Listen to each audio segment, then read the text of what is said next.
Kita berdoa sekali lagi sebelum kita masuk dalam acara firman.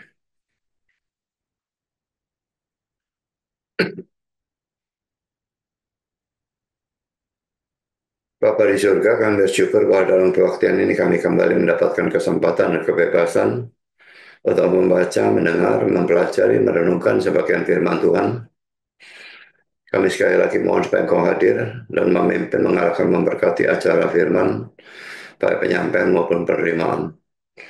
Tolong hamba mudah menyampaikan, berikan kekuatan jasmani, pikiran, khususnya suara, dan berikan pengurapan, berikan kata-kata, berikan apapun yang dia butuhkan, supaya seluruh firman bisa disampaikan dengan baik, dengan benar, dan dengan sejelas-jelasnya. Lengkapi bungkus firman-Mu dengan kuasa dan pekerjaan roh-Mu, karena kami sadar tanpa itu semua akan sia-sia. Dan tolong kami semua dalam mendengar, berikan kami kesegaran, berikan hati yang terbuka, konsentrasi dari awal sampai akhir, dan juga terang secukupnya supaya kami bisa mengerti, dan setelah kami mengerti, berikan kami ketundukan. Biarlah semua yang kami dengar ini bisa menjadi berkat bagi kami, dan biarlah kami semua menjadi pelaku dan penanggap firman, bukan hanya pendengar dan pengerti firman, bahkan kalau boleh biarlah kami menjadi pemberita firman, sehingga lebih banyak orang boleh mengerti firman dan engkau lebih dipermuliakan. Kami sekali lagi juga sadar setan pasti bekerja. Kami mohon kau kuatkan semua kami, supaya apapun yang setan lakukan, biarlah acara firman ini, baik penyampaian maupun penerimaan, berjalan dengan baik. Dan kami betul-betul dibangun dalam iman kami, kerohanian kami, dan Tuhan dipermuliakan. Terima kasih Bapak, berfirman kami siap untuk mendengar. Dalam nama Yesus kami berdoa. Amin.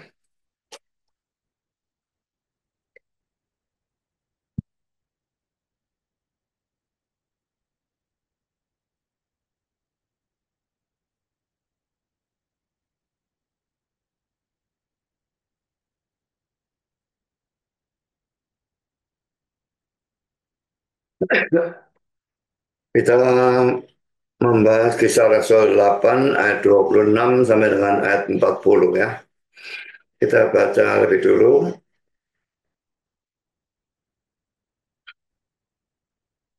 Kemudian berkatalah seorang malaikat Tuhan kepada Filipus, katanya, bangunlah dan berangkatlah ke sebelah selatan menuju jalan yang turun dari Yerusalem ke Gaza.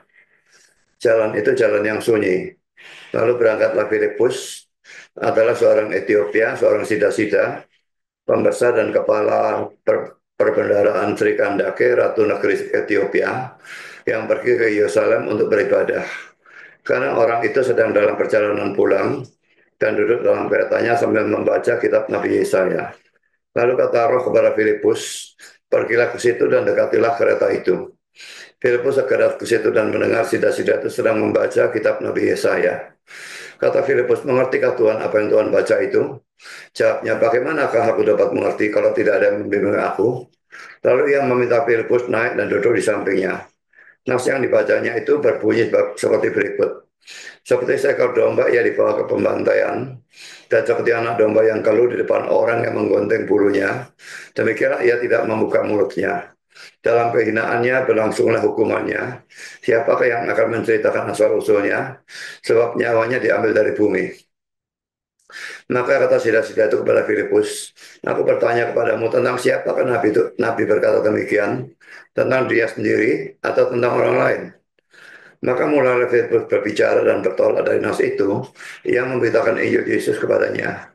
Mereka melanjutkan perjalanan mereka dan tiba di suatu tempat yang ada air. Lalu kata sida-sida itu, lihat, di situ ada air. Apakah halangannya jika aku dibaptis? Ayat 37, perhatikan ya, itu dalam tanda kurung tegak. Berarti ayat ini diperdebatkan keasliannya ya. Saud Filipus, jika Tuhan percaya dengan segenap hati, boleh. Jawabnya, aku percaya bahwa Yesus itu adalah anak Allah. Lalu orang Ethiopia itu menyuruh menghentikan kereta itu, dan keduanya turun ke dalam air, Pak Filipus maupun sida-sida itu, dan Filipus membaptis dia. Dan setelah mereka keluar dari air, Roh Tuhan tiba-tiba melarikan Filipus, dan sida-sida itu tidak melihatnya lagi. Ia meneruskan perjalanannya dengan sukacita. Tetapi ternyata Filipus ada di Asdod. Ia berjalan melalui daerah itu dan memberitakan Injil di semua kota, sampai ia tiba di Kaisarea. So, pertama-tama kita akan membahas tentang Sida-Sida dari Ethiopia ini ya. Sebagai catatan, Sida-Sida itu adalah seorang pejabat istana yang dikebiri. Biasanya itu adalah penjaga dari harem, dari sang raja ya. Supaya tidak terjadi pagar makan tanaman, maka mereka dikebiri. Tapi di sini tadi dikatakan Ethiopia itu dipimpin oleh seorang ratu, bukan seorang raja. Jadi mungkin dia juga bekerja di istana supaya tidak mengapa-apakan sang ratu, dia dikebiri. Tapi pokoknya Sida-Sida itu pejabat istana yang dikebiri ya. Lalu yang eh, kita akan bahas saudara pertama adalah dia beribadah di Yerusalem, dan itu ada dalam ayat 27b, kita baca sekali lagi. Lalu berangkatlah Filipus adalah seorang Ethiopia, seorang Sida-Sida, pembesar dan kepala perbendaharaan Sri Rekandake, Ratu Negeri Ethiopia, yang pergi ke Yerusalem untuk beribadah. Nah, kalau dia pergi ke Yerusalem untuk beribadah, mungkin sekali dia adalah pengikut agama Yahudi. Bukan mungkin ya, saya kira hampir pasti. Wah. Dan ia tidak malu menunjukkan dia sebagai penganut agama itu. Ya, dia orang Ethiopia, dia bukan orang Yahudi, tapi dia mengikuti agama Yahudi. Karena poin yang kedua, saudara, dia membaca kitab suci. Ini ada dalam ayat 28. Sekarang orang itu sedang dalam perjalanan pulang dan duduk dalam katanya sambil membaca kitab Nabi Yesaya. Saudara, banyak orang Kristen tidak membawa kitab sucinya kalau bepergian, apalagi membacanya dalam perjalanan. Tapi orang ini membaca kitab suci dalam perjalanan. Kata kalau saya eh, membaca apapun pada waktu naik mobil itu pusing, saudara ya. Tapi orang ini tetap bisa naik kereta pedal ya. Kerinduan atau cintanya akan kitab suci adalah sesuatu yang harus kita tiru.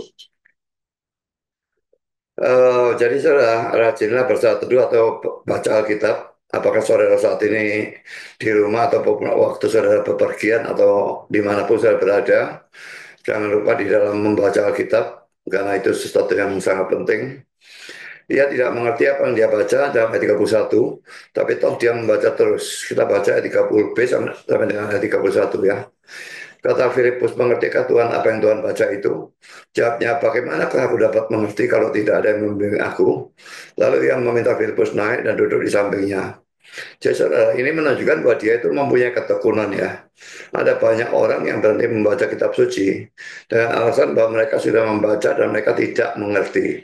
Karena tidak mengerti lalu berhenti. Memang dalam kitab suci ada bagian-bagian yang suka dimengerti, tapi ada juga bagian-bagian yang mudah dimengerti. Kita harus terus membaca sekalipun ada bagian-bagian yang tidak kita mengerti. Karena pada saat kita membaca bagian-bagian yang mudah, kita bisa mengerti dan itu bisa berguna bagi kita. Ya, jadi baca hanya Alkitabnya atau baca dengan saat teduh, tapi baca Alkitab saja itu sesuatu yang penting juga ya. Dan tidak perlu buku saat teduh, tapi membaca Alkitabnya juga itu sesuatu yang penting. Karena kita bisa tetap mengerti bagian-bagian yang mudah dan itu tetap bisa berguna bagi kita. Dan kita masuk dalam poin yang keempat. Dia mempunyai keinginan untuk mengerti kitab suci. Ini ada dalam ayat yang ke-31. Jawabnya, bagaimana aku dapat mengerti kalau tidak ada yang membimbing aku? Lalu yang meminta Filipus naik dan duduk di sampingnya. Banyak orang tidak ingin mengerti kitab suci. Mereka hanya ingin mendengar kata-kata pendeta atau pengkhotbah, tapi kitab sucinya sendiri tidak mereka pedulikan. Atau mereka hanya ingin tahu tentang topik-topik tertentu saja, tetapi mereka tidak ingin mengerti arti dari ayat-ayat kitab suci. Nah, ini banyak sekali di antara orang Kristen ya. Kalau saya perhatikan misalnya di dalam YouTube saya ya, kalau kita membahas secara eksposisi seperti sekarang ini kisah Rasul pasal 1, pasal 2, kita sampai pasal 8, coba lihat penontonnya ada berapa yang viewersnya itu ya. Paling beberapa ratus. Demikian juga kalau pemahaman Alkitab membahas hal-hal yang biasa-biasa saja atau membahas eksposisi dan sebagainya. Tentu yang nonton pasti tidak banyak. Tapi anehnya kalau debat itu yang nonton sampai ribuan bahkan bisa puluhan ribu. Memang dari acara debat itu kita bisa mendapatkan sesuatu. Tapi saya kira kita tidak akan mendapatkan terlalu banyak. Dan lebih penting, jauh lebih penting, belajar eksposisi. Sehingga kita mengerti betul-betul kitab suci itu sendiri. Memang panjang dan membutuhkan waktu lama. Tapi kita belajar sedikit demi sedikit, sedikit demi sedikit, dan makin lama makin banyak ayat kitab suci yang bisa kita mengerti karena sudah pernah diberikan secara eksposisi, dan itu sangat-sangat penting. Bahkan dalam perdebatan itu sangat penting karena kalau orang itu mengutip ayat out of context atau dengan penafsiran yang salah, dan kita sudah pernah membahasnya, kita tinggal cari bahannya dan kita bisa melihat penafsiran yang benar itu bagaimana dan membantah orang itu. Tapi kalau kita tidak pernah eksposisi bagian itu, dia menafsir secara salah, kita mungkin akan tidak ngerti sehingga kita uh, ya kita bisa kalah karena ketidakmengertian kita tentang arti dari ayat yang dia gunakan. Saya lanjutkan ya, lebih-lebih mereka yang tidak ingin tahu bagaimana ayat-ayat yang kelihatannya bertentangan bisa diharmoniskan. Dalam kitab suci ini banyak sekali ya ayat yang seolah-olah bertentangan, tetapi sebetulnya bisa diharmoniskan. Dan saya biasanya selalu mengharmoniskan kalau ada pertentangan seperti itu ya. Atau saya mengusahakan untuk mengharmoniskan. Dan kalau sekarang dengan apalagi dengan adanya ChatGPT, saya bisa install di HP saya sendiri, dan pada waktu membaca dan tidak ngerti, saya bisa tanya kepada dia. Pada waktu kelihatan ada ayat yang bertentangan, tanya kepada dia juga. Jadi dia bisa memberikan jawaban yang eh, menunjukkan arti dari ayat itu atau bagaimana menghapuskan ayat yang kelihatan bertentangan. Memang dalam Alkitab ada ayat yang betul-betul bertentangan. Kalau terjadi betul-betul bertentangan, itu pasti terjadi karena salah penyalinan. Nah, tapi saudara, kalau saudara cuma mau belajar tentang topik-topik tertentu, dan saudara tidak ingin tahu bagaimana mengharuskan ayat yang bertentangan dengan ayat, laki-laki ini sikap yang salah. Kalau saudara debat dan saudara diserang ini ayat kitab suci bertentangan ini dengan ini, nah kita kelabakan, saudara tidak bisa jawab pertanyaan itu ya. Jadi saudara, kalau saudara adalah orang Kristen yang jati, saudara harus punya keinginan untuk mengerti kitab suci. Jadi saya sendiri sekalipun sekarang saya sudah berusia 70 jalan ke 71, tapi saya tetap berusaha belajar kitab suci sekalipun saya tidak bisa belajar selama dulu ya. Apalagi kalau membaca buku itu sukar sekali bagi mata saya sudah. Tapi kalau elektronik di komputer itu tidak masalah. Tetapi kalau membaca dari buku, apalagi kalau bukunya tulisannya kecil-kecil, wah itu setengah mati sekali. Makanya saya sekarang lebih senang baca elektronik, dan hanya kalau ada kesalahan dalam uh, buku elektronik itu baru saya bandingkan dengan buku aslinya untuk mengetahui kesalahannya itu di mana dan bagaimana betulnya gitu ya. Karena poin yang kelima, saudara, sekalipun dia itu adalah seorang pejabat, tapi dia mempunyai kerendahan hati yang ditunjukkannya dengan pertama poin A, dia mau mengakui bahwa dia tidak mengerti. Di dalam ayat 31, jawabnya bagaimana kamu dapat mengerti kalau tidak ada yang membimbing aku. Lalu ia meminta Filipus naik dan duduk di sampingnya. Saudara merasa tidak mengerti atau merasa butuh tambahan pengertian adalah sesuatu yang sangat penting kalau saudara memang mau tumbuh di dalam iman atau di dalam pengertian akan kitab suci.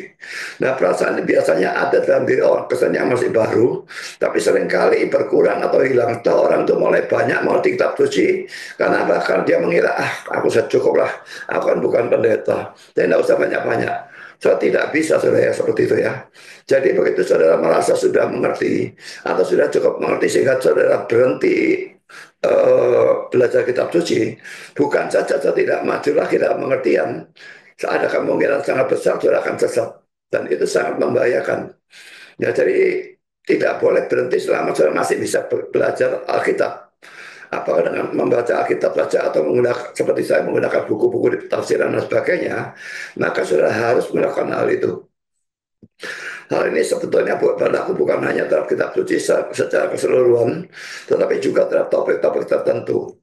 Kalau saya mempelajari topik tertentu, misalnya tentang predestinasi ya, maka saya mempunyai perhatian khusus tentang bagian yang tidak saya mengerti.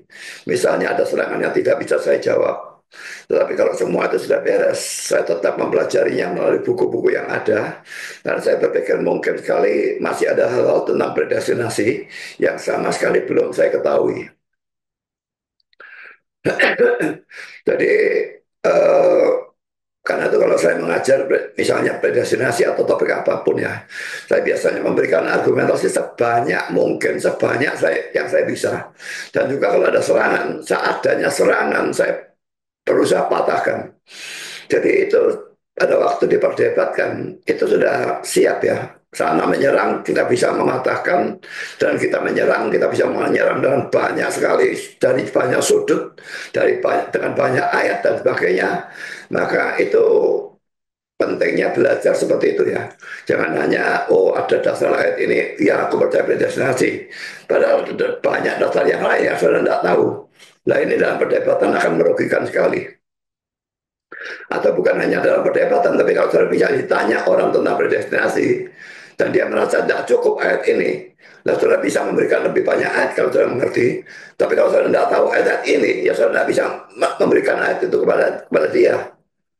Jadi kesempatan untuk mengajar orang itu berkurang. Dan ingat ya, ini bukan hanya untuk pendeta seperti saya, tapi saudara sebagai orang awam juga harus seperti itu ya.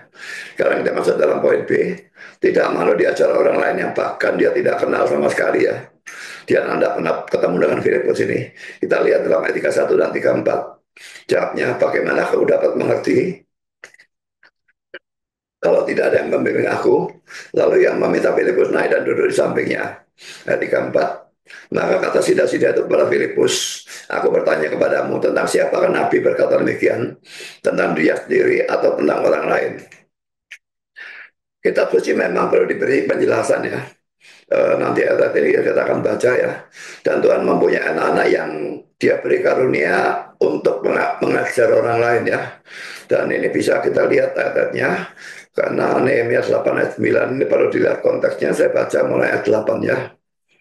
Juga Yesua, Bani, Serebia, Yamin, Akub, Sabetai, Hodia, Maasiyah, Kelita, Asaria, Yosafat, Hanan, Pelaya yang adalah orang-orang Lewi mengajarkan Taurat itu kepada orang-orang itu. Sementara orang-orang itu berdiri di tempatnya. Bagian daripada kitab itu, yakni Taurat Allah, dibacakan dengan jelas. Perhatikan ini sekarang. Dengan diberi keterangan-keterangan sehingga pembacaan dimengerti. Jadi memang di dalam memberitakan khotbah ya, tentu saja kita harus memberikan keterangan-keterangan supaya pembacaan itu dimengerti.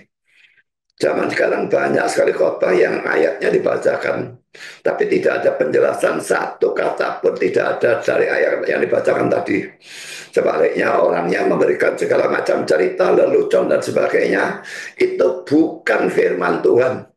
Dan kalau saudara ada di gereja yang seperti itu, keluar dari gereja itu. Dan kalau saudara tahu ada pendeta yang seperti itu, jangan dengar pendeta seperti itu. Itu tidak akan membangun saudara sama sekali. Saudara cuma buang waktu, tapi tanpa pertumbuhan pengertian kitab suci. Jadi saudara, tugas dari seorang hamba Tuhan dalam di bagian ini adalah orang-orang Lewi ya. Memang tugasnya orang Lewi itu mengajar juga, imam juga. Nah, jadi saudara, mereka bukan cuma membacakan, tapi memberikan keterangan-keterangan atau penjelasan-penjelasan sehingga pembacaan itu dimengerti. Seperti yang sekarang saya lakukan. Saya membahas kisah para rasul ini, pasal 8 ini. Saya berikan keterangan-keterangan. Saya berikan pembacaan, kadang-kadang kutipan, kadang-kadang dari ChatGPT dan sebagainya. Sehingga pembacaan ini bisa saudara mengerti. Jadi kalau cuma membaca tapi tidak mengerti ya, lalu gunanya di mana? Ya memang saya tadi sudah mengatakan kalau pembacaan ayat yang sukar, tidak mengerti ya terus saja. Karena pasti ada ayat yang gampang yang bisa saudara mengerti. Tapi tetap ayat yang sukar itu kalau saudara bisa menggunakan ChatGPT, tanya pada ChatGPT, dan dia akan memberikan keterangan jika saudara bisa mengerti dia. Sekalipun memang ChatGPT bisa salah, ya tidak ada orang yang tidak bisa salah, termasuk ChatGPT. Jadi itu pentingnya kita dalam belajar Alkitab. Jadi kalau misalnya kita sudah belajar membaca banyak itu, maka kita punya hafalan ayat banyak ya. Jadi pada waktu kita mendapatkan pengajaran kita, loh ini kok bertentangan dengan ayat yang aku ingat ya. Dan saudara cari ayat di mana saudara yang saudara ingat itu. Dan saudara tanyakan kalau misalnya pada ChatGPT memberikan penjelasan dan saudara rasa bertentangan, tanyakan kok jawabanmu ini kelihatannya bertentangan dengan ayat ini, maka dia akan bisa menjawab. Kalau dia memang salah, dia langsung aku salah. Tapi kalau dia memang benar, dia akan memberikan penjelasan tentang ayat yang saudara anggap bertentangan dengan penjelasan dia. Jadi itu sesuatu yang penting sekarang, kita dibantu oleh AI ini sangat-sangat bermanfaat. Bahkan bagi saya yang sudah punya buku begitu banyak, saya tetap banyak dibantu oleh AI ini. Dan apalagi saudara yang ada jemaat biasa, gunakan ChatGPT, download di HP saudara. Itu sangat sangat membantu ya. Karena kita baca Roma 12 ayat 7, jika karunia untuk melayani, baiklah kita melayani. Jika karunia untuk mengajar, baiklah kita mengajar. Jadi ada orang yang punya karunia mengajar, Tuhan memberikan karunia itu supaya dia mengajar. Ya, jadi saya punya karunia mengajar, seorang orang seperti Isra, daging gadas dan sebagainya itu juga punya karunia mengajar, dan mereka menggunakan untuk mengajar banyak orang. Dan itu laki-laki sesuatu yang penting, mau mengajar di sekolah teologi, mau mengajar di gereja, atau dimanapun. Tapi pokoknya mengajarkan orang, memberitakan Injil kepada orang dan sebagainya. Karunia itu tidak boleh disia-siakan. Dan karunia mengajar, karunia memberitakan Injil dan sebagainya itu sangat jarang orang yang punya. Dan karena itu saudara, kalau saudara punya karunia itu sesuatu yang luar biasa dan itu harus saudara gunakan. Sekarang saya melanjutkan dengan Efesus 4 ayat 11 dan 12. Dan ialah yang memberikan baik rasul-rasul maupun nabi-nabi. Ini dua-duanya kelompok mengajarkan. Baik rasul maupun nabi itu mengajarkan firman kan. Baik pemberita-pemberita Injil maupun gembala-gembala dan pengajar-pengajar. Jadi Tuhan memberikan 5 kelompok orang ini ya. Yang zaman sekarang cuma tinggal 2 yang terakhir yang ada. Yang lain sudah tidak ada lagi ya, untuk memperlengkapi orang-orang kudus bagi pekerjaan pelayanan, bagi pembangunan tubuh Kristus dan seterusnya. Kalau saudara mau baca ini lebih lanjut sampai ayat 15 atau 16 itu akan lebih bagus. Tapi saya hanya ingin menunjukkan bahwa Tuhan memberikan orang-orang yang mempunyai karunia pengajar untuk memperlengkapi orang-orang kudus. Jadi kita butuh orang-orang seperti itu ya. Dan orang yang punya karunia mengajar itu pun dia harus belajar. Karena kalau dia tidak belajar, sekalipun dia punya karunia mengajar, apa yang mau diajarkan? Nah, itu repotnya dengan banyak pendeta yang sebetulnya punya karunia mengajar. Tapi dia tidak mau belajar. Dia cuma mau khotbah-khotbah dapat duit. Maka khotbahnya tidak ada isinya. Karunia mengajarnya tidak ada gunanya juga. Jadi saudara belajar dan baru mengajar. Belajar, mengajar itu harus seperti itu. Dan menurut saya tidak bisa 50% mengajar dan 50% belajar dan 50% mengajar, tidak bisa. Sedikitnya 60-70% belajar dan 30 atau 40% mengajar. Itu baru proporsional yang bagus. Karena belajar butuh waktu banyak. Misalnya satu khotbah saudara ya. Saya kalau mau belajar mulai dari awal, betul-betul dari awal, itu butuh waktu lama. Buku tafsiran pelajari banyak dan sebagainya. Apalagi kalau mesti kopas dan sebagainya. Kalau translate sekarang memang dibantu dengan AI itu enak juga translate-nya dan terjemahnya. Tapi kalau tidak ada AI dulu, waduh, menerjemahkan butuh waktu sangat-sangat lama. Lama khotbahnya cuma 1 jam, 1 jam setengah, 2 jam selesai. Tapi mempersiapkannya paling sedikit 12 jam. Paling sedikit itu. Kalau dulu saya dalam 3 hari bisa menyelesaikan satu khotbah. Dulu. Tapi sekarang sudah saya tidak bisa. Kalau mau mengerjakan khotbah baru, paling sedikit butuh waktu 1 minggu. Karena saya tidak bisa belajar selama dulu.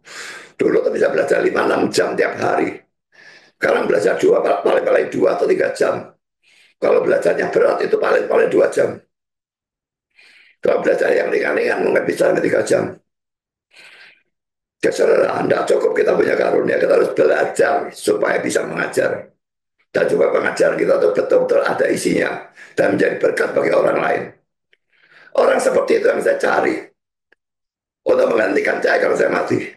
Tapi sampai sekarang saya tidak bisa dapatkan orang seperti itu. Kalau saya bisa mendapatkan sebuah orang seperti itu, saya mau mengajar dia bagaimana caranya berkhotbah dan sebagainya. Mengajar secara pribadi saya mau. Tapi sukarnya luar biasa dari orang itu dari dulu sampai sekarang saya tidak pernah bisa mendapatkan.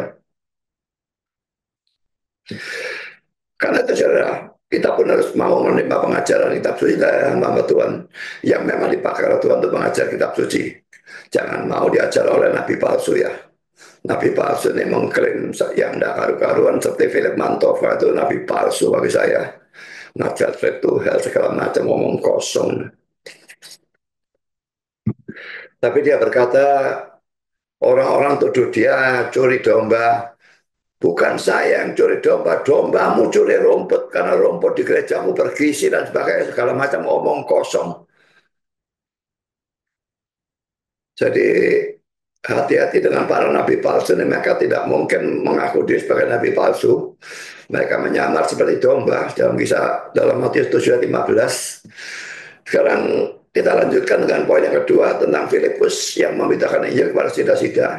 Pertama, saudara Filipus mendapat pimpinan Tuhan di dalam ayat yang ke-26 ya.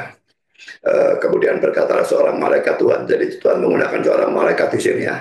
Kepada Filipus katanya, bangunlah dan berangkatlah ke sebelah selatan menurut jalan yang turun dari Yerusalem ke Gaza. Jalan itu jalan yang sunyi. Kata-kata jalan yang sunyi ini ya, dalam ayat 26 itu seharusnya adalah padang pasir ya. Dalam King James, RSV, NIV, NASB, ASV, New King James, YLT diterjemahkan desert atau padang pasir. Kita akan tunjukkan ya ayat 2, kisah 8 ayat 26 ya.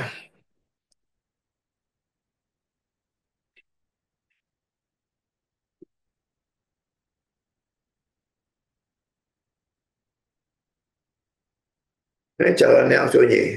Tapi ini desert road ya. Dari jalan, mungkin jalan di padang pasir itu ya. Ini which is desert. Ini this is desert. Desert semua terjemahkan desert ya. Uh, Desolate ya. Jadi bukan uh, ya daerah terpencil begitulah kira-kira seperti itu lah ya. Bentar ya.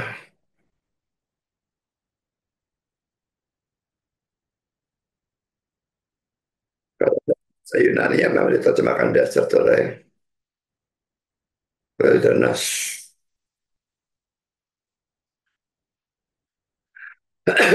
Jadi saudara Filipus disuruh meninggalkan orang-orang Samaria yang sudah bertobat karena penginjilan yang dia lakukan. Dan ini sudah kita bahas di dalam pasal 8 ayat 4 sampai dengan 25 jadi minggu lalu ya. Lalu dia pergi ke padang pasir di mana pasti tidak banyak manusianya. Dan ini menunjukkan bahwa pimpinan Tuhan seringkali tidak cocok dengan logika atau pemikiran kita. Karena sudah pemikiran Tuhan dan pemikiran kita seperti langit di atas bumi. Kita lihat di dalam Yesaya 55 ayat 8 dan 9. Sebab rancanganku bukanlah rancanganmu. Kata rancangan ini sebetulnya dalam bahasa Inggrisnya thought ya, pemikirannya. Dan jalanmu bukanlah jalanku, demikianlah firman Tuhan. Seperti tingginya langit dari bumi, demikian tingginya jalanku dari jalanmu, dan rancanganku dari rancanganmu. Jadi cara berpikir Tuhan dan cara berpikir kita itu begitu berbeda seperti langit di atas bumi. Demikian jalan yang Tuhan pilih untuk kita dan jalan kita sendiri itu berbeda sekali. Tapi Filipus nggak peduli, dia nggak tanya, Tuhan kenapa kok padang pasir lalu aku ngapain di sana? Sudah nggak enak, panas, nggak ada minuman, nggak ada makanan, lalu ngapain aku sana? Tapi saudara dia tidak mempertanyakan, pokoknya dia tahu betul-betul bahwa itu pimpinan Tuhan, karena itu dikatakan oleh seorang malaikat, maka dia mentaati. Kita baca dalam ayat 26 dan 27a. Kemudian berkatalah seorang malaikat kepada Filipus, katanya, bangunlah dan berangkatlah ke sebelah selatan menurut jalan yang turun dari Yerusalem ke Gaza. Turun itu karena memang Yerusalem itu kan di atas bukit ya, jadi turun menurun jalannya. Nah jalan itu jalan yang sunyi atau padang pasir itu ya. Dan ayat 27a, lalu berangkatlah Filipus tanpa menunda apapun, dia taat secara langsung. Kalau sudah mendapatkan perintah dari Tuhan, apa sudah menunda? Atau memikirkan barangkali ada yang lebih baik dari pemikiran Tuhan. Saya merasa pikiran saya lebih baik dari pikiran Tuhan, saudara membantah Tuhan begitu. Saudara, Filipus tidak melakukan hal seperti itu, dia langsung mentaati. Dan menurut saya, saudara, ini juga menunjukkan adanya predestinasi ya. Memang secara implisit, bukan secara eksplisit ya. Sida-sida itu pasti seorang pilihan atau elek. Dan karena itu di padang gurun pasir pun Di padang pasir pun ya, dia mendapatkan Injil dari Filipus yang diutus secara khusus oleh Tuhan sendiri. Kalau dia bukan seorang pilihan, Tuhan tidak akan utus Filipus ke sana hanya untuk menjadi satu orang. Jadi kalau orang pilihan saudara, dimanapun dia berada, di tengah hutan belantara, di pojok gunung, atau dimanapun padang pasir, Tuhan pasti akan kirim Injil kepada dia. Apakah melalui mukjizat seorang malaikat atau seorang atau Yesus menampakkan diri seperti kepada Paulus dan sebagainya, tapi pasti akan diinjili. Tidak bisa tidak. Karena orang pilihan memang pasti percaya, tetapi tidak bisa dia percaya tanpa diinjili. Jadi kalau orang percaya predestinasi, tidak berarti kita tidak menginjil. Dan itu sering tuduhan atau fitnah dari orang-orang yang non-reform, non-Calvinis. Orang percaya predestinasi ada usah nginjil. Tidak ada yang reform yang seperti itu, kecuali reform tidak beres. Semua orang reform percaya predestinasi, tetapi juga menekankan tanggung jawab manusia. Tanggung jawab manusia tidak dibuang, dan kita punya tanggung jawab untuk memberitakan Injil. Dan ini dilakukan oleh Filipus untuk satu orang ini di padang pasir ya. Saya tanyakan juga ini kepada ChatGPT ya. Apakah kisah 8 ayat 26 dan seterusnya bisa dijadikan dasar dari predestinasi? Karena di padang pasir pun sida-sida itu bisa mendengar Injil dari Filipus yang secara khusus diutus oleh Tuhan kepadanya. Ini jawaban ChatGPT ya. Apakah ini mendukung predestinasi? Secara eksplisit, kisah 8:26-40 tidak mengajarkan doktrin predestinasi seperti dalam Efesus 1 atau Roma 8. Tetapi secara implisit dan naratif, ini dapat digunakan sebagai bukti providensial dari predestinasi melalui beberapa poin berikut. Pertama, inisiatif dari Allah. Filipus tidak pergi karena kehendaknya sendiri.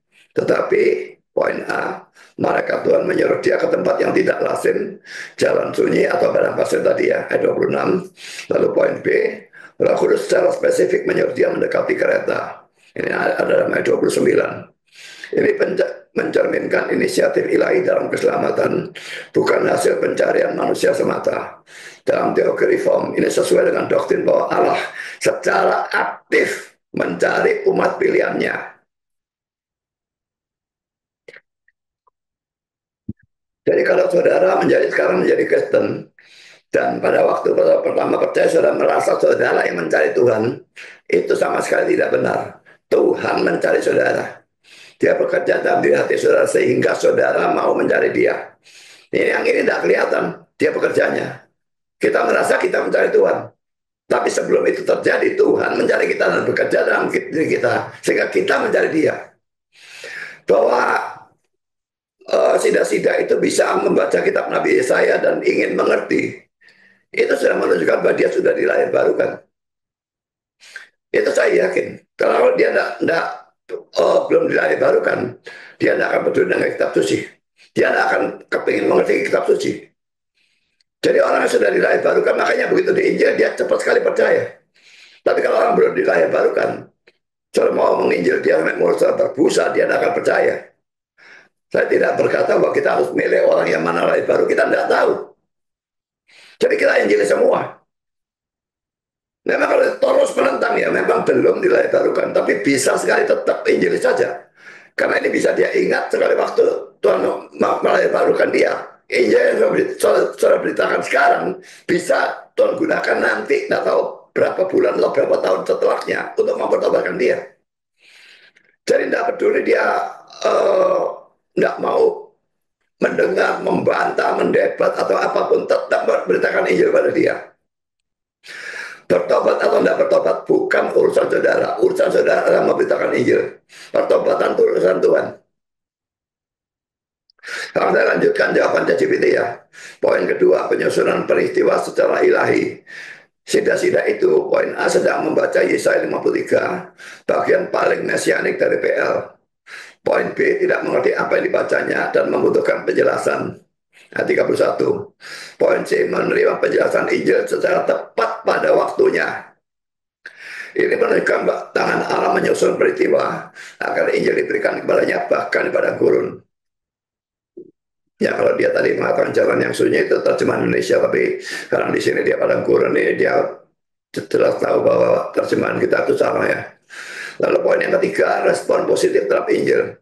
Sida-sida itu langsung berkata, lihat, di situ ada air, apakah halangannya jika aku dibaptis? Ini ayat 36 ya.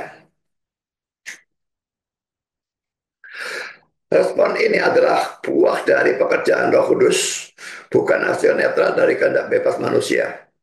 Jadi makanya saya tidak percaya kehendak bebas ya. Kalau tidak ada predestinasi, orang itu dengan kehendaknya tidak akan memilih untuk percaya kepada Kristus.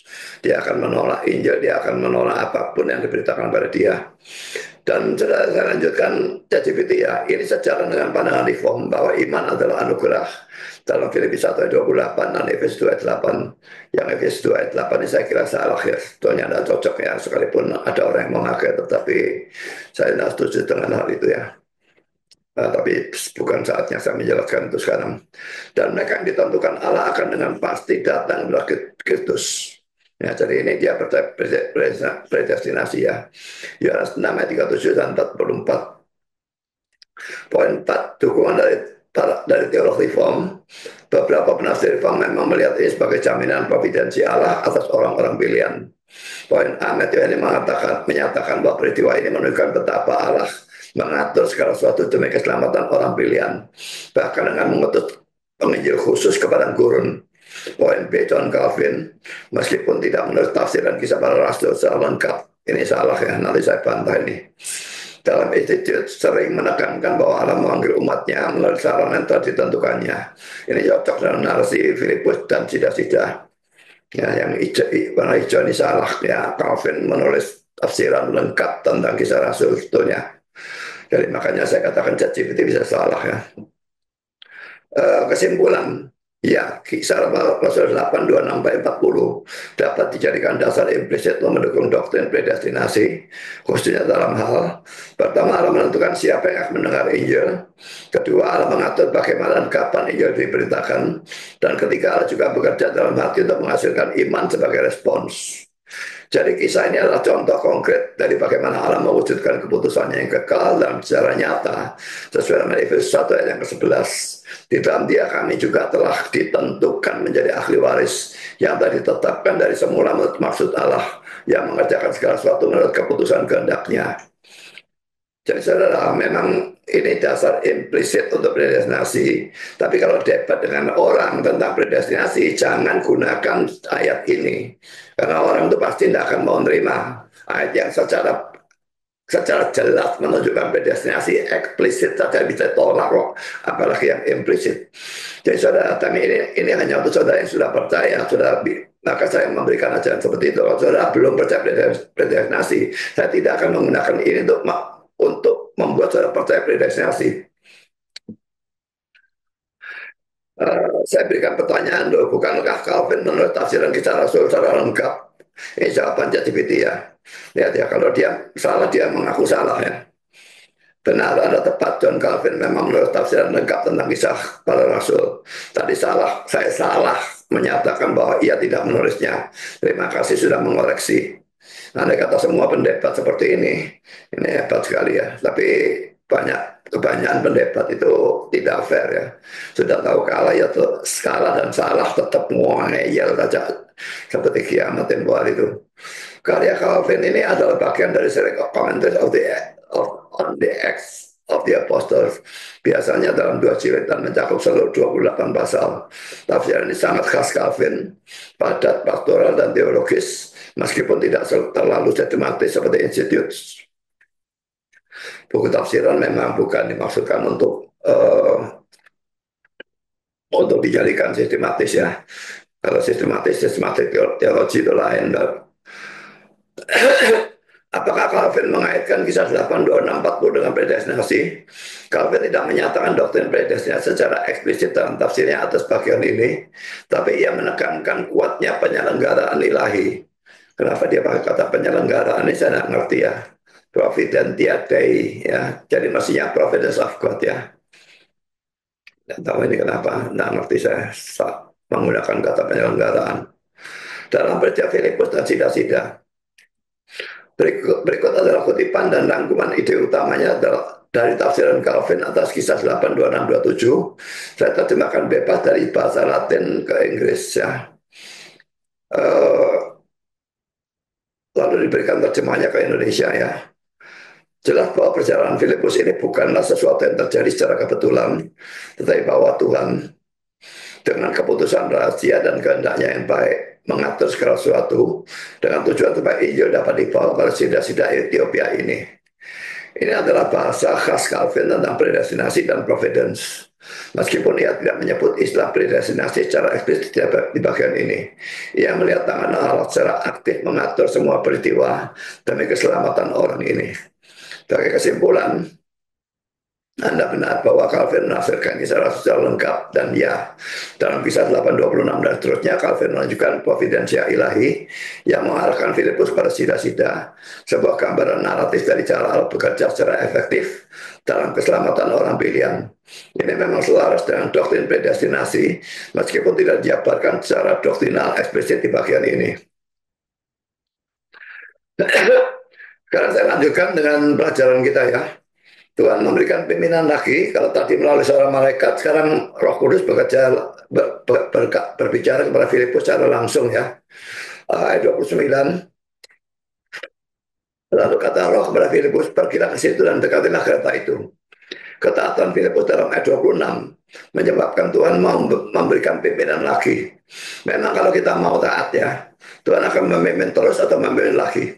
Sebaliknya kalau kita mendapat pimpinan Tuhan dan kita tidak mau taat, maka cepat atau lambat Tuhan akan berhenti memimpin kita. Ya ini bahayanya orang yang tidak taat ya. Dipimpin Tuhan, tidak taat, dilanggar saja pimpinan Tuhan, tabrak saja. Maka Tuhan berhenti memimpin saudara. Dan itu akan menyebabkan saudara bisa sesat. Dan sekarang dalam ayat 29 terlihat bahwa pimpinan Tuhan dalam ayat 26 tadi tidak salah. Ya, pergi kepada pasir kelihatannya kok tidak masuk akal. Tapi kalau Tuhan memang betul-betul memimpin kita ke sana atau menyuruh kita ke sana dan kita yakin akan hal itu, pergi ke sana. Ya. Dan ketaatan Filipus tidaklah sia-sia. Memang ketaatan Tuhan kepada Tuhan tidak pernah sia-sia. Pada waktu saya pertama dulu dipanggil Tuhan ya, saya juga merasa kenapa kok saya yang dipanggil. Kakak-kakak saya itu jauh lebih pintar dari saya. Kenapa tidak mereka yang dipanggil? Tapi sekarang setelah saya menjadi pendeta, saya tahu bahwa menjadi pendeta itu ya yang paling cocok bagi saya. Tidak ada pekerjaan lain lebih cocok dari itu. Jadi kelihatannya aneh pada waktu pertama dipanggil. Kenapa saya? Kenapa bukan kakak-kakak saya yang jauh lebih pintar dari saya?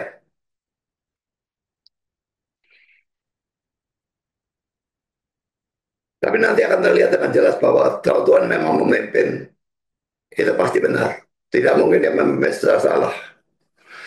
Karena yang ketiga, Filipus memberitakan Injil kepada sida-sida dalam ayat 32 dan 35. Nas yang dibacanya itu berbunyi seperti berikut.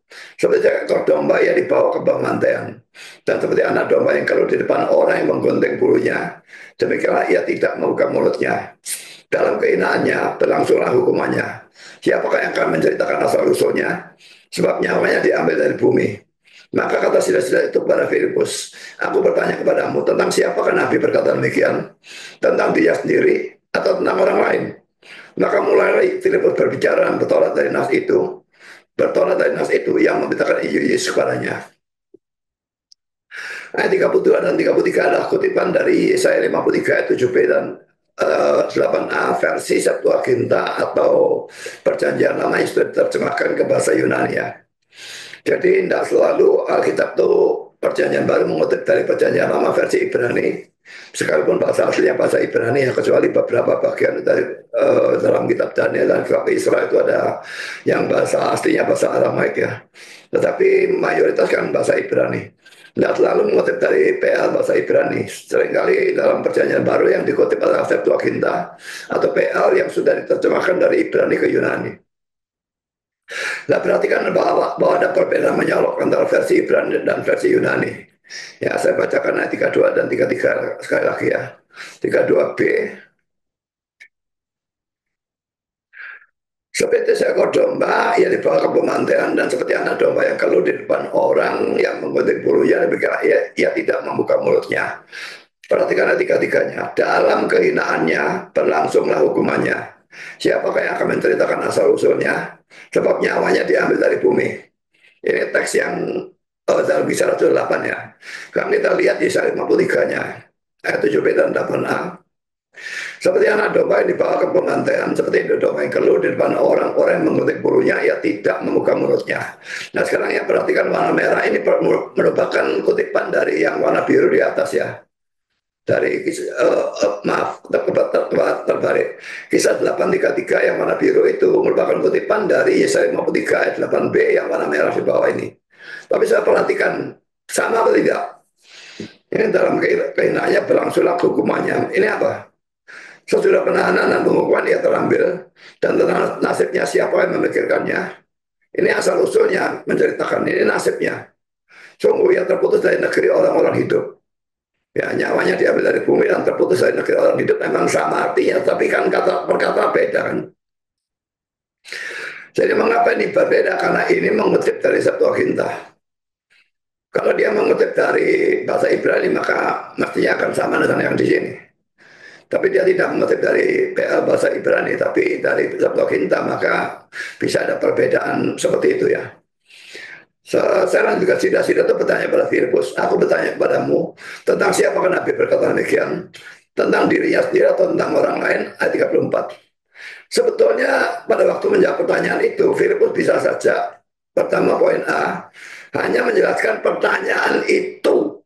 Yang ditanyakan coba tentang siapa Nabi berkata demikian. Dia bisa menjawab tentang Mesias titik. Dia nak nginjil kalau seperti itu.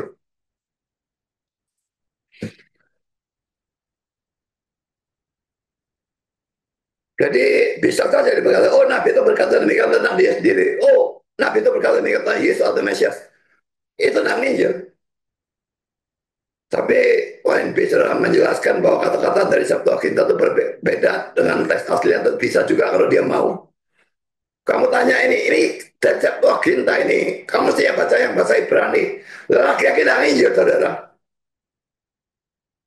Kutipan yang memang berbeda, tapi artinya sama, itu tidak perlu dipersoalkan. Tapi bukan itu yang dilakukan oleh Filipus. Dia tahu bahwa Sidas itu belum percaya. Dan yang terpenting bagi dia adalah Injil. Jadi dia memakai pertanyaan Sida-Sida.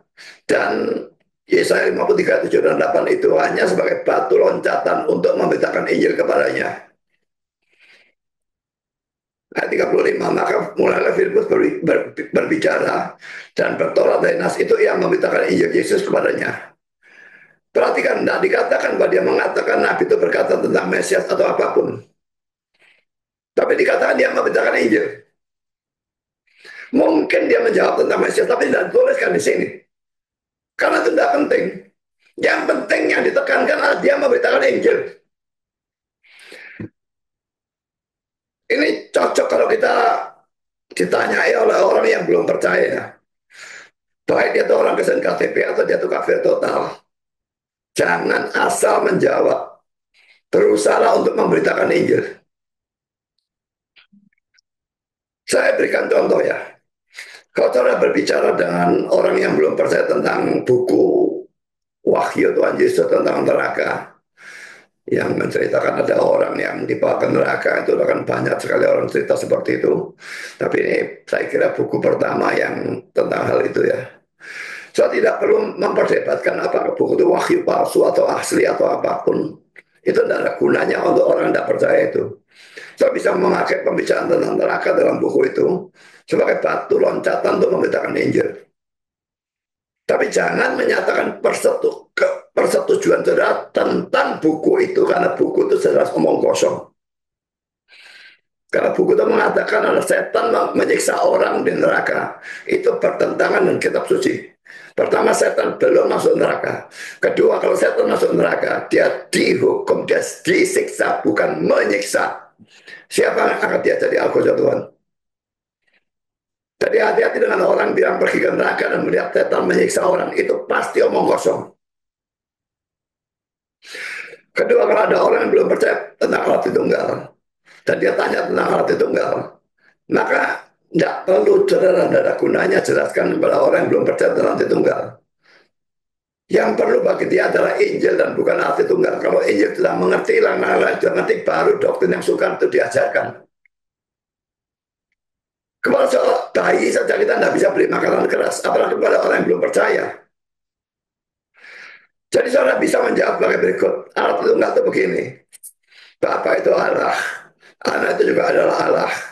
Tapi dia lalu menjadi manusia. Dia itu Tuhan Yesus Kristus. Dan dia mati di kayu salib untuk menebus dosa kita. Dengan demikian kalau kita mau percaya pada Yesus, kita akan diampuni. Kata mau ini dibuang saya.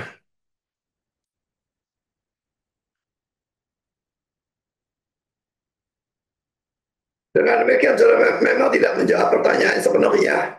Karena saudara mengabaikan Roh Kudus sebagai pribadi ketiga dari Allah Tritunggal. Tetapi saudara dengan jawaban seperti ini saudara memberitakan Injil kepada dia.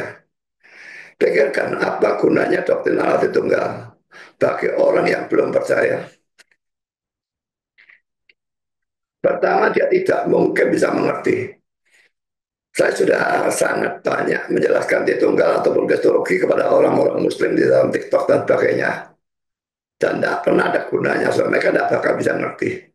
Saat pintar-pintarnya orangnya tidak bakal bisa ngerti. Karena mereka tidak punya Roh Kudus, tidak punya pencerahan. Jelaskan Tritunggal kepada orang Kristen saja yang sungguh-sungguh Kristen saja sukar kok.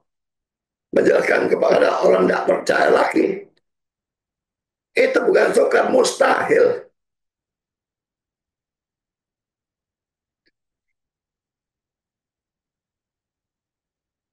Dan poin yang kedua yang dibutuhkan oleh orang yang belum percaya itu adalah Injil, bukan doktrin Allah Tritunggal. Kalaupun dia bisa mengerti doktrin Allah Tritunggal dan dia percaya, itu tidak menyelamatkan dia. Dia selamat kalau dia percaya Injil, percaya pada Yesus sebagai Tuhan dan Juru Selamat, bukan percaya Tritunggal.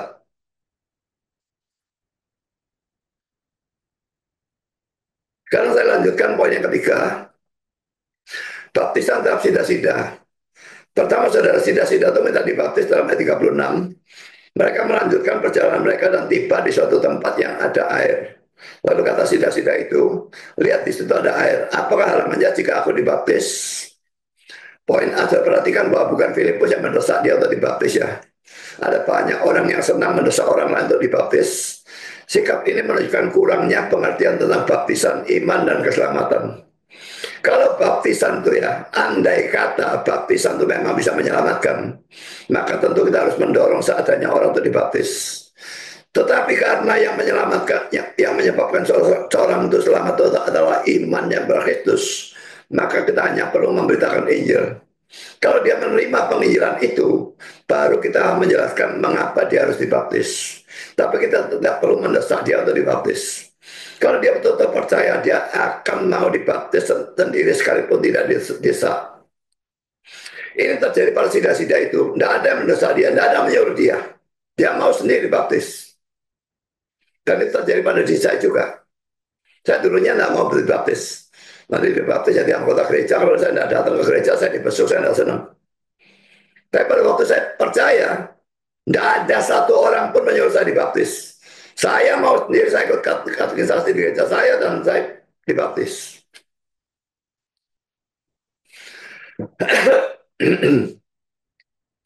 Biasanya senang baptis orang itu orang-orang karismatik yang pengertiannya tidak karu-karuan. Ya jadi ini yang kacau balau itu seringkali baptis bukan pendeta, baptis enaknya sendiri. Saya lanjutkan poin B, sida-sida itu sendiri yang minta dibaptis dalam ayat 36. Dan ini merupakan sesuatu yang baik karena pertama, ini menunjukkan bahwa sida-sida itu ingin mentaati Tuhan. Dan ini bukti dari iman. Yakobus 2 ayat 17 dan ayat 26. Yakobus 2 ayat 17 dan 26 atau ayat 14 sampai dengan ayat 26. Bukan berarti bahwa Yakobus mengajarkan selamat karena iman dan perbuatan. Sama sekali tidak. Dia mengajarkan bahwa iman harus dibuktikan dengan perbuatan. Ya, jadi saudara tentu saja bukti iman itu bukan hanya mau dibaptis. Kalau saudara mau dibaptis, tetapi dalam banyak hal lain tetap sengaja memelihara dosa secara sengaja dan tegar tengkuk, maka itu tentu membuktikan bahwa saudara itu belum beriman. Ya, tapi baptisan sebetulnya salah satu ketaatan. Dalam hal yang lain, kalau memang saudara beriman, saudara tak, mesti akan berusaha untuk taat. Sekalipun kita tidak mungkin bisa taat sempurna. Yang kedua, ini menunjukkan bahwa sida-sida itu tidak malu menjadi orang Kristen atau menunjukkan imannya pada orang lain. Dan jangan berpikir bahwa pada saat itu tidak ada orang lain kecuali Filipus dan sida-sida. Perhatikan ayat 38, di mana sida-sida itu menyuruh menghentikan kereta. Ya, kita baca ayat 38-nya. Lalu orang Ethiopia itu menyuruh menghentikan kereta itu. Dan keduanya turun ke dalam air dan sebagainya. Siapa yang disuruh menghentikan kereta itu? Dia pasti tidak naik kereta itu sendirian. Ada kusirnya. Yang disuruh itu pasti kusirnya. Jadi dia duduk di kereta itu bersama Filipus. Kusirnya mungkin duduk di depan. Biasa kan seperti itu kan. Jadi ada orang lain sebetulnya. Tapi dia tidak malu. Dilihat orang lain dia menjadi Kristen. Dia tidak malu mengakui diri sebagai Kristen. Jadi ini menunjukkan bahwa pada suatu sedikitnya ada satu orang lain. Apakah ada orang lain lagi saya tidak tahu. Tapi yang paling sedikit ada satu orang lainnya. Memang mengingat bahwa sida-sida itu adalah seorang pejabat. Tidak mungkin dia bepergian sendirian. Sekarang kita masuk ke poin yang kedua. Filipus membaptis sida-sida itu. Kita baca ayat 37 dan 38. Saya katakan ayat 37 dalam tanda kurung tegak. Dan sini saya tulis dengan huruf yang tipis ya. Karena bagian ini diragukan keasliannya. Tapi bagian ini asli atau tidak asli itu tidak akan mengubah artinya ya. Tidak akan ada perubahan dalam doktrin Kristen atau doktrin atau moral, tidak akan ada perubahan apapun. Saya baca 37 ya, saat Filipus jika Tuhan percaya dengan segenap hati, boleh. Jawabnya, aku percaya bahwa kita adalah anak Allah. Lalu orang Ethiopia itu menyuruh menghentikan kereta itu, dan keduanya turun dalam air, baik Filipus maupun sida-sida itu, dan Filipus membaptis dia. Penjelasan tentang ayat 37 ya. Poin A, perhatikan bahwa dalam kitab Indonesia ayat 37 itu ada dalam tanda kurung besar atau kurung tegak. Demikian juga dalam NASB. Dalam NIV dan RSV bagian ini bahkan dihapus dari teks dan hanya diletakkan di footnote atau catatan kaki. Hanya King James yang menuliskan bagian ini seperti biasa. Kenapa? Karena King James ini tulis menggunakan manuskrip yang kurang kuno, yang mengandung ayat 37. Dan manuskrip yang lebih kuno tidak mempunyai ayat 37 ini. Jadi saudara, bagian ini tidak ada dalam manuskrip-manuskrip yang kuno. Dan poin C, bagian ini ada dalam manuskrip-manuskrip yang lebih baru, tetapi bervariasi.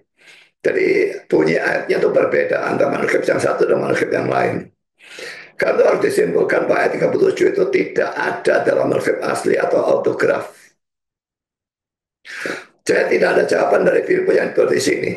Tapi yang jelas Filipus tidak berkeberatan apa-apa untuk membaptis itu dalam ayat 38. Andai kata Filipus adalah orang zaman sekarang, mungkin dia akan keberatan membaptis dengan alasan, oh saya bukan pendeta, saya cuma diaken, saya bukan pemerintah Injil, saya tidak bisa membaptis. Poin kedua, oh tidak ada gereja yang menaungi, tidak bisa membaptis. Oh tidak ada majelis yang menyaksikan, tidak bisa membaptis. Oh kita itu tidak di gedung gereja, kita di padang pasir, gimana mau membaptis, tidak bisa, mesti gedung gereja. Atau oh kamu belum ikut katekisasi. Saudara, siapa yang mengharuskan orang ikut katekisasi baru baptis? Memang itu akan sangat bagus kalau katekisasi yang betul pelajaran dasar supaya imannya diteguhkan dulu. Tapi tidak ada ayat manapun dalam Alkitab yang mengharuskan orang katekisasi baru dibaptis. Kalau saya bicara dengan seseorang dan saya tahu dia betul-betul percaya dan pembicaraan itu bisa kelihatan, saya yakin dia percaya, saya mau membaptis dia tanpa katekisasi. Tapi setelah dibaptis, saya tetap akan dorong dia untuk belajar katekisasi itu. Jadi mau baptis dulu atau katekisasi dulu? Tidak ada masalah kalau dia betul-betul percaya ya. Kalau dia belum, saya lihat meragukan, saya akan bilang, kamu katekisasi lebih dulu, baru baptis. Kalau kamu sudah belajar dasar, baru baptis. Dan itu pun kalau katekisasinya seperti katekisasi saya, itu sangat-sangat Injili. Betul-betul pelajaran dasar yang saya bahas. Tapi ada banyak gereja yang katekisasinya bukan Injil. Tidak ada gunanya kalau seperti itu. Katekisasi itu harus penuh dengan penginjilan. Supaya orang itu diyakinkan betul-betul percaya Yesus sebagai Tuhan dan Juru Selamat. Baru dibaptis. Katekisasi bukan tujuannya bahasa tunggal. Kalau bahas singkat saja boleh saja, tapi tidak ada perlunya bahas seperti itu sebetulnya. Lihat fondasi Kristen saya ada di YouTube saya. Saya betul-betul nginjil habis-habisan. Tapi Filipus tidak menyatakan keberatan seperti itu. Tanpa banyak bicara, Filipus membaptis sida-sida itu. Sekarang bagian poin yang ketiga ya. Apakah baptisan di sini ada baptisan selam? Nah ini bagian ini penting untuk saudara kalau berhadapan dengan orang yang mengharuskan baptisan selam ya. Saya tidak ada masalah dengan baptisan selam. Yang saya permasalahkan adalah orang yang mengharuskan baptisan selam dan menganggap baptisan percik atau tuang itu tidak sah. Sehingga orang baptis percik atau baptis selam, baptis tuang itu harus diulang dengan baptis selam. Dan konyolnya lagi, seandainya orang itu sudah dibaptis selam dalam gereja karismatik atau Pentakosta, lalu orang itu masuk gereja ortodoks, dia harus dibaptis selam lagi di sana. Karena gereja ortodoks tidak mengaku baptisan dari gereja lain. Ini kegilaan dari orang yang baptis selam ya. Sekali lagi saya katakan saya tidak anti baptisan selam. Yang saya anti adalah orang yang mengharuskan baptisan selam dan menganggap bahwa baptisan percik itu tidak sah. Kalau saudara adalah orang seperti itu, coba bantah argumentasi saya nanti ini ya. Dan ini cuma satu argumentasi. Saya punya banyak. Biasanya argumentasi mereka itu adalah kata baptiso itu artinya selam. Memang baptiso artinya selam, tapi bukan hanya artinya selam. Bisa punya arti-arti lain. Bisa artinya mencuci. Kalau sampai mencuci tangan, apa tangannya direndam ke air? Atau air dicurahkan ke tangan saudara? Kalau pakai keran lupa air dicurahkan ke tangan saudara, kalau bukannya satu ember air dicelupkan tercuci lalu kotor satu ember.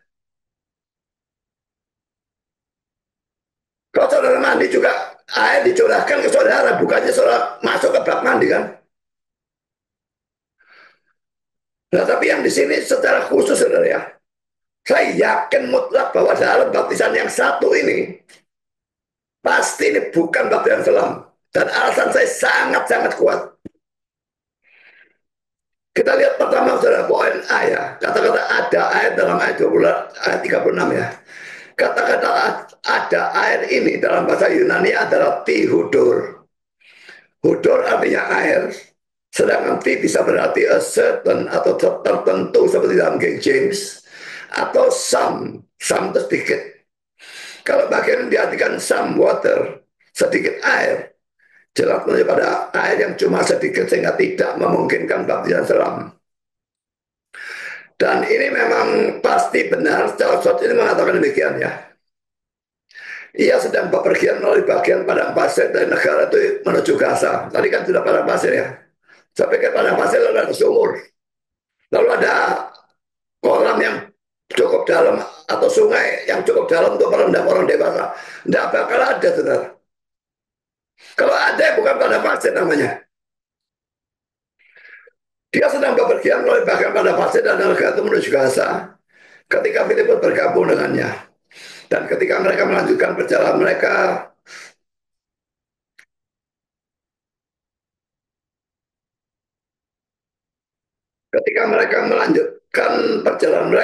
mereka sampai pada air tertentu, epitihudur, kepada sedikit air. Di daerah itu tidak diketahui adanya sungai dengan kedalaman yang cukup untuk memungkinkan penyelaman seorang manusia. Charles Stott ini seorang penafsir dan juga seorang ahli teologi reform, dan dia pasti tahu bagian itu bagaimana ya, daerah itu bagaimana itu dia pasti tahu. Sekarang saya masuk dalam poin B. Jadi argumentasi itu argumen pertama ya. Cuma ada sedikit ayat tidak memungkinkan penyelaman orang dewasa, jadi tidak mungkin ya baptis selam. Sekarang perhatikan yang kedua ini lebih kuat sekali ya. Ayat 38 dan 39, kita baca 38-nya. Turun ke dalam air, dalam NIV, went into the water. Ayat 39-nya, keluar dari air, dalam NIV, came up out of the water. Dilihat sepintas, rasanya hal ini mendukung baptisan selam. Seperti baptisan Yesus ya. Dia dikatakan keluar dari air, maka orang semua berkata Yesus dibaptisan dengan baptisan selam. Keluar dari air itu bisa ya. Ini air dia ambles sampai di dalam lalu keluar. Itu bisa, memang iya. Tapi bisa juga dia masuk dalam air cuma sampai paha atau lutut atau pinggang. Baptisan dilakukan dengan tuang atau percik. Kalau dia keluar ini keluar dari air atau enggak? Sama saja. Jadi keluar dari air itu tidak membuktikan Yesus dibaptis dengan baptisan selam. Bisa iya, bisa tidak. Tapi kalau di sini, sebetulnya dilihat dari sini memang bisa iya, bisa tidak. Kalau sampai di sini toh ya. Tapi mari kita pelajari secara lebih saksama. Ada dua kemungkinan menafsirkan Isa turun dalam air dan keluar dari air ini. Pertama, Silas itu betul-betul direndam seluruhnya dalam air lalu keluar dari air. Dan kemungkinan kedua, ia masuk dalam air tapi hanya sampai sebatas kaki atau paha, lalu keluar dari air.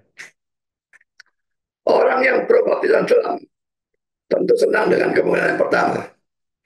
Tetapi kemungkinan pertama ini justru tidak mungkin. Kenapa? Karena ayat 38 berkata, perhatikan ya, keduanya turun ke dalam air. Dijelaskan lagi keduanya atau siapa? Baik Filipus maupun sida-sida itu. Dan ayat 39 berkata, mereka keluar dari air. Subjeknya ini digabungkan ya. Antara Filipus dan sida-sida digabungkan menjadi satu. Dan baik turun maupun keluar, itu subjeknya adalah mereka berdua. Dan hanya menggunakan satu kata kerja untuk dua orang ini yang dipersatukan ini. Jadi kalau ayat 38, 39 diartikan bahwa sida-sida itu diselam atau direndam total, maka itu juga harus berlaku untuk Filipus sebagai orang yang membaptis. Dan ini jelas tidak mungkin. Ini mustahil. Bisakah saudara bayangkan bahwa yang dibaptis maupun yang membaptis sama-sama terendam seluruhnya di dalam air?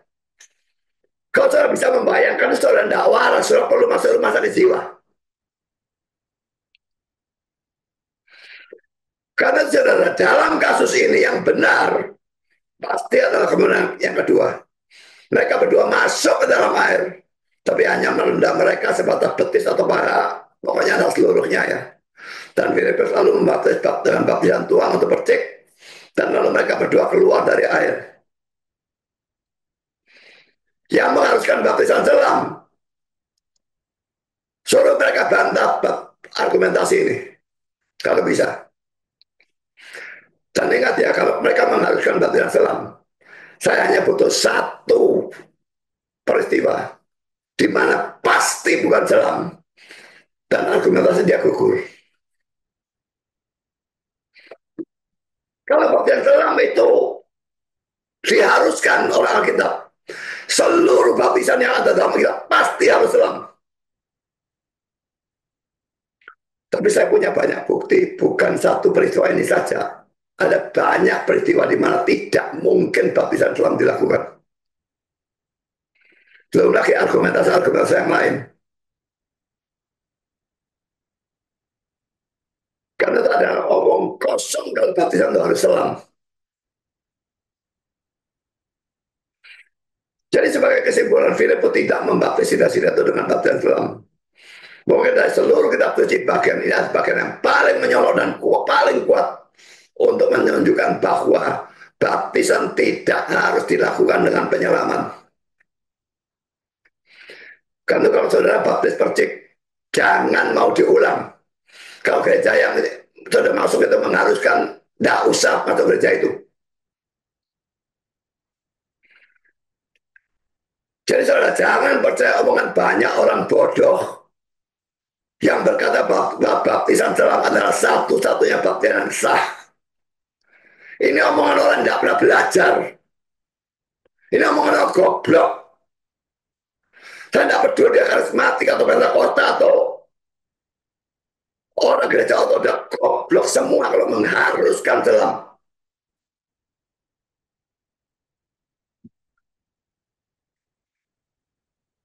Poin keempat setelah baptisan. Poin A, Filipus dilarikan oleh Roh Kudus dalam ayat 39 dan terus memberitakan Injil mulai dari Asdod sampai ke Kaisarea dalam ayat 40. Kita baca 39 dan 40. Setelah mereka keluar dari air, Roh Tuhan tiba-tiba melarikan Filipus dan tidak itu tidak melihatnya lagi. Ia meneruskan perjalanannya dengan sukacita. Tetapi ternyata Filipus ada di Asdod. Ia berjalan melalui daerah itu dan memberitakan Injil di semua kota sampai dia tiba di Kaisarea.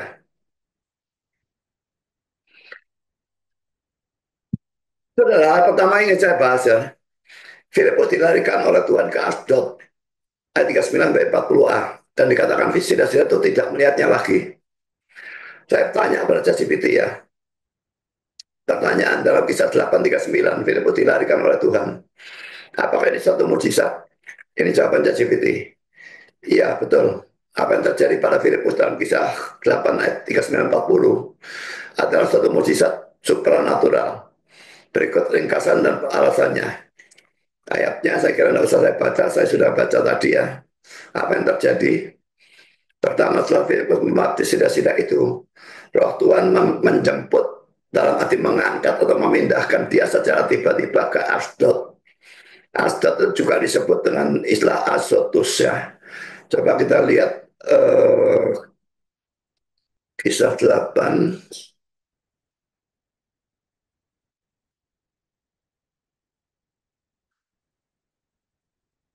40 ya. Ini Asdod, tapi RSV menyebut Azotus. King James and New King James and ISV and ESV semua Azotus. Ya, ini Azotus Yunani juga. Tidak tahu kenapa kok Indonesia menyebut Asdod, saya tidak ngerti. Mungkin zaman sekarang namanya Asdod, saya tidak tahu lah. Nanti kita lihat mungkin penjelasan selanjutnya. Jadi kata kota Asdod dan Azotus ini sama ya. Kata poin kedua kata Yunani yang dipakai di sini hepasen, artinya mengambil dengan cepat, menculik, membawa pergi secara tiba-tiba. Kata yang sama dipakai dalam 1 Tesalonika 4 ayat 17. Kita akan diangkat bersama-sama dengan mereka dalam awan. Ini pada waktu Yesus datang kedua kalinya ya. Apakah ini mujizat? Poin A, iya, ini mujizat transportasi supernatural. Tidak ada tanah manusia biasa, kuda, kereta, jalan kaki, tapi langsung pindah lokasi secara ajaib. Poin B, mujizat serupa di Alkitab. Poin pertama, Henoch dan Elia yang diangkat. Kisah 5, kejadian 5, 24, dan 2 Raja 2 ayat 11. Lalu kedua, Yesus yang berjalan di atas air, Matius 14 ayat 25. Ketika Yesus menghilang dari tengah orang Yahudi, Lukas 4 ayat 30, dan Yohanes 8 ayat 59. Mujizat ini menunjukkan kuasa Roh Kudus dalam memimpin para pemberita Injil. Allah yang berdaulat memindahkan hambanya Filipus untuk melayani di tempat lain. Kesimpulan, kisah 8, 39, 40 mencatat suatu mujizat. Memang mencatat suatu mujizat. Filipus dilarikan secara supernatural oleh Tuhan, Roh Tuhan ke tempat lain. Ini adalah tanda kuasa Allah dan konfirmasi misi Injil yang dilaksanakan oleh Filipus. Saya tanya saudara, apakah Asdod termasuk wilayah Samaria? Jawaban GPT. Pertanyaan bagus, jawabannya tidak. Asdod atau Azotus bukan bagian dari wilayah Samaria. Mari saya jelaskan detailnya. Pertama, lokasi Asdod atau Azotus. Poin A, Asdod disebut juga Azotus dalam kisah 840. Tadi kita sudah lihat dalam Bible Box ya. Adalah kota kuno yang terletak di pesisir barat Israel. Kini dekat kota Asdod modernnya. Jadi pada zaman modern disebut Asdod karena itu Indonesia menerjemahkan Asdod ya. Poin B saudara, letaknya di daerah Filistin, bukan di wilayah Samaria. Poin C, peta geografis waktu itu. Pertama, Samaria ada di bagian tengah Israel, sekitar 50-60 kilometer utara Yerusalem. Kedua, Asdod lebih ke barat daya. Barat daya itu ke sini ya. Ini tenggara, ini barat daya ya. Lebih ke barat daya dekat pantai Laut Tengah. Kedua, kenapa Filipus ke sana? Setelah dibawa rotuan dari dekat perbatasan Samaria dekat Gaza, Filipus ditemukan di Asdod. Ini menunjukkan bahwa Injil makin meluas keluar dari daerah Samaria. Sesuai kisah Rasul 1 ayat 8, Yerusalem, Yudea, Samaria, ujung bumi. Sekarang poin yang ketiga, peta ringkas. Poin A, Samaria, pusatnya di kota Samaria, dekat Nablus sekarang dengan wilayah pegunungan. Poin B, Asdod atau Azotus, wilayah pesisir barat dekat Gaza, dan Askelon di wilayah Filistin kuno. Kesimpulan, Asdod bukan Samaria. Kisah 8:40 menunjukkan perluasan wilayah pelayanan Filipus dari Samaria ke kota-kota pesisir Filistin, menegaskan Injil sudah keluar dari Samaria dan masuk ke wilayah non-Yahudi lain.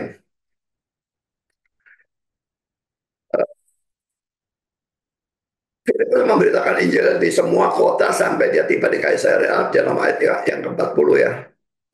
Kita baca ayat 40, tapi ternyata Filipus ada di Asdod, ia berjalan melalui daerah itu dan memberitakan Injil di semua kota sampai ia tiba di Kaisarea. Jadi sebagai catatan saudara ya.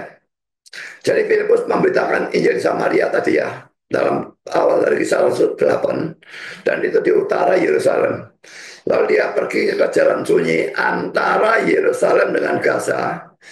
Dan setelah dia menginjili orang sida-sida itu, dia dilarikan Tuhan ke Asdod atau Azotus. Dan dari sana, nah saya tulis ini. Dari sana ia terus memberitakan Injil sampai ke Kaisarea. Saya akan tunjukkan dalam peta ya.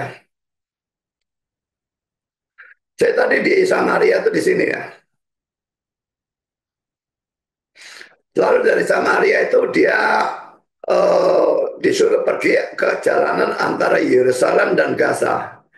Ini Yerusalem dan ini Gaza. Ya Gaza yang sekarang ini juga saya kira ya. Nah saya tidak tahu jalanan dari sini ke sini ini bagaimana saya tidak ngerti. Nah pokoknya ini dari Yerusalem ke Gaza dan antara Yerusalem dan Gaza itu di mana saya juga tidak tahu. Ya tapi yang jelas pokoknya antara Yerusalem dan Gaza. Lalu dari sana dia dilarikan ke mana? Asdod atau Azotus di sini. Ya jadi kalau ini dia tadi di sini dilarikan ke sini. Lalu dia terus memberitakan Injil di semua kota sampai dia tiba di Kaisarea di sini.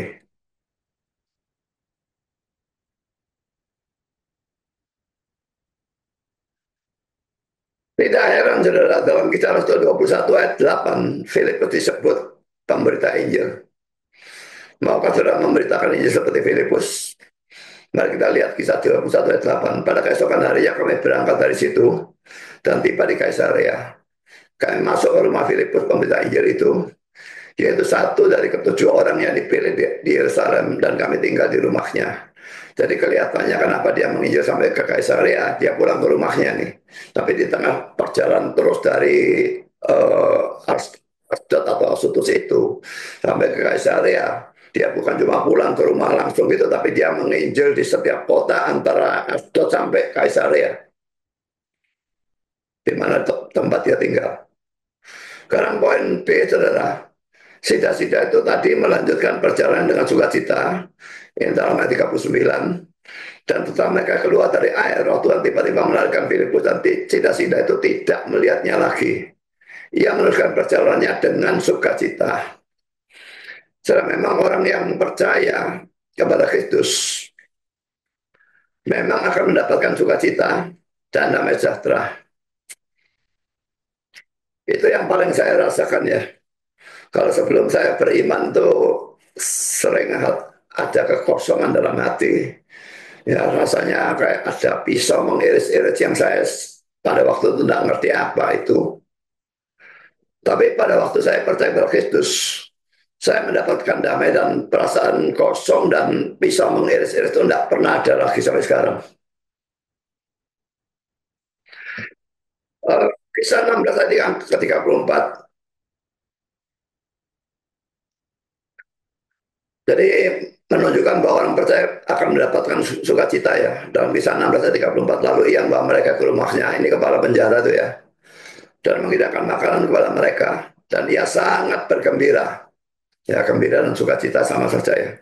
Bahwa ia dan seisi rumahnya telah menjadi percaya pada Allah, percaya pada Kristus tentu saja ya. Dan Galatia 5, 22-23. Tetapi buah roh ialah kasih, sukacita, damai sejahtera, kesabaran, kemurahan, kebaikan, kesetiaan, kelemah lembutan, penguasaan diri. Tidak ada hukum yang menentang hal-hal itu. Dan selanjutnya makin seseorang taat, makin ia akan dipenuhi sukacita dari Tuhan. Tetapi sebaliknya, orang yang mau, tidak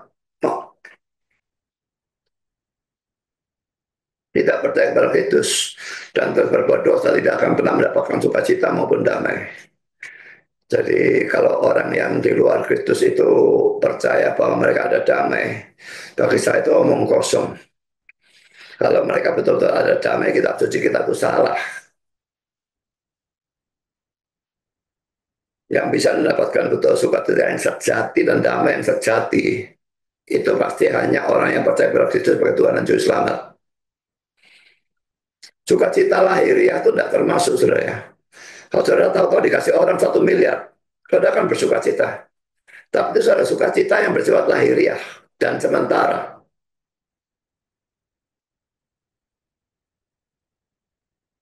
Karena itu saudara, jangan terus ada di luar Kristus. Bagi saudara yang belum percaya, datanglah dan percaya pada Kristus sebagai Juru Selamat dan Tuhan saudara.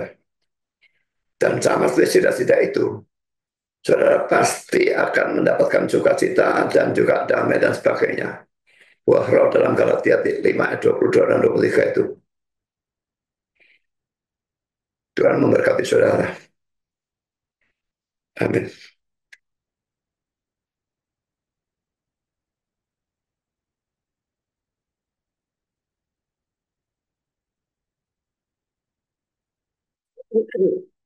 Mari kita berdoa. Bapa di surga, terima kasih bahwa kami sudah boleh mendengar sebagian firman Tuhan berkenaan dengan Filipus yang menginjili sida-sida, juga berkenaan dengan apakah baptisan harus selam atau tidak, dan juga Filipus yang begitu giat di dalam memberitakan Injil. Biarlah kami bisa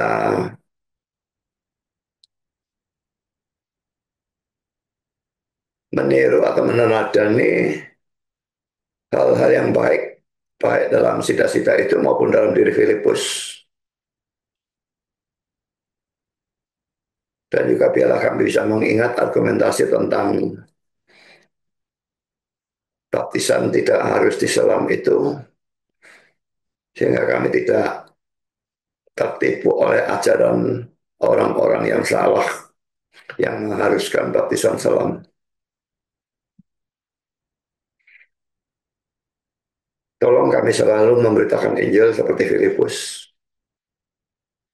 sehingga makin banyak orang bisa mendengar Injil dan dengan pertolongan rohmu bisa percaya pada Kristus dan diselamatkan. Terima kasih Bapak, dan nama Yesus kami berdoa. Amin.